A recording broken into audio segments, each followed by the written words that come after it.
Top of the list چیز جو ہے وہ یہ مشت زنی والا ایشو ہے، جو نوجوان مردوں کے اندر ایک فتنہ پایا جاتا ہے ہینڈ پریکٹس کا، اس کی بھی حرمت اسی کے اندر امپلائیڈ ہے. یعنی کوئی مرد جو ہے وہ اپنے ہاتھ سے منی نکالے اور اپنی شہوت کی تسکین کرے، وَلِعَوْذُ بِاللَّهِ تَعَالَى. اور اسی قسم کے ایشوز فیمیلز کے اندر بھی پائے جاتے ہیں، اس کی ڈیٹیل میں جانے کی ضرورت نہیں ہے، اشارتاً بات ہی کافی ہے. تو اسی کانٹیکسٹ میں بعض علماء کی طرف سے، آج کل کے کچھ جدید علماء ہیں ان کی طرف سے فتاویٰ اور کچھ بزرگوں کے فتاویٰ پیش کیے جاتے ہیں، وہ سب کے سب بے سند اور فضول قسم کے فتاویٰ ہیں. کوئی بھی فتویٰ جو کتاب و سنت کے واضح دلائل کے اگینسٹ ہوگا وہ قطعاً ایکسیپٹیبل نہیں ہوگا، خواہ وہ کسی بڑے سے بڑے امام کا ہو، بڑے سے بڑے فلاسفر کا ہو، بڑے سے بڑے عالم دین کا ہو. اور اسلام کا ایک مزاج ہے حیا کے پوائنٹ آف ویو سے، وہ ہر مسلمان کو پتا ہے،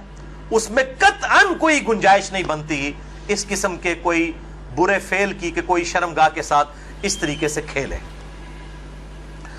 تو یہ جو شرمگاہ والا معاملہ ہے اور مشت زنی والا جو ایشو ہے میرے بھائیوں، یہ نہ صرف حرام ہے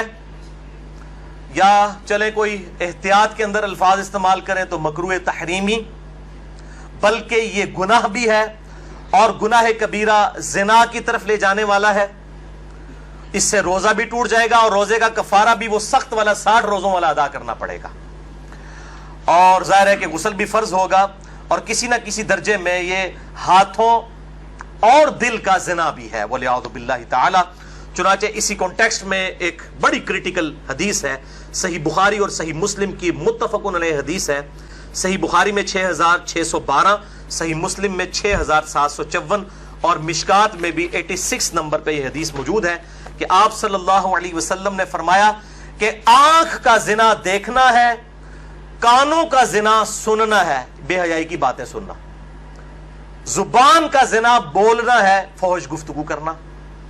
ہاتھوں کا زنا پکڑنا ہے، ٹانگوں کا زنا چل کر جانا ہے،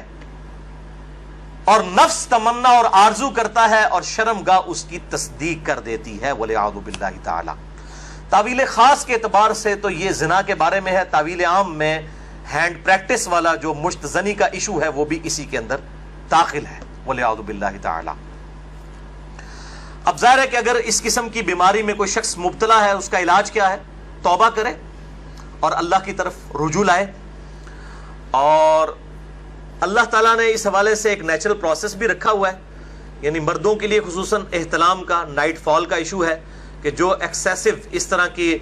جو انسان کے جسم کے اندر مادے بنتے ہیں وہ آٹومیٹکلی ایک فزیکل فینومینا آف نیچر کے تحت نکل جاتے ہیں.